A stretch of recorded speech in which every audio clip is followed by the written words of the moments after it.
Le radon est un gaz radioactif naturel présent dans certains sols.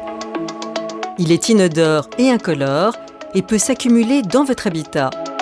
Le radon accroît le risque de cancer du poumon s'il est inhalé à long terme et à de fortes concentrations. La seule façon de connaître la concentration en radon dans votre habitation est de réaliser une mesure. Pour cela, il faut commander des détecteurs sur Internet auprès d'un laboratoire accrédité. Le prix d'un détecteur est d'environ 20 €, analyse incluse. Il est recommandé de placer 1 à 2 détecteurs dans votre habitation.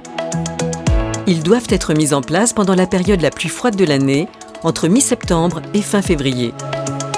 Ils doivent être posés dans les pièces de vie, comme le séjour et les chambres. Ils doivent être placés sur une surface dégagée, à une hauteur comprise entre 1 et 2 mètres et à 20 cm au moins des murs.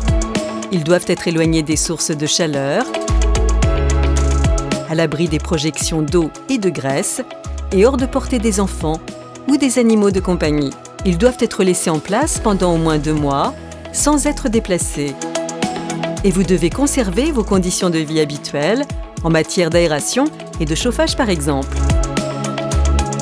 Ensuite, les détecteurs doivent rapidement être retournés au laboratoire pour analyse. Vous recevrez le résultat quelques jours après votre envoi. Le résultat est exprimé en becquerel par mètre cube d'air et doit être comparé au niveau de référence de 300 becquerels par mètre cube d'air.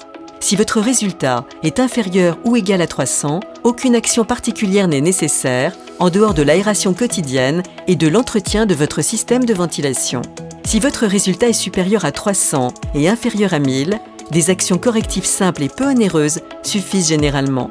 Réaliser des étanchements, rectifier les dysfonctionnements de votre système de ventilation, améliorer l'aération naturelle du vide sanitaire ou de la cave.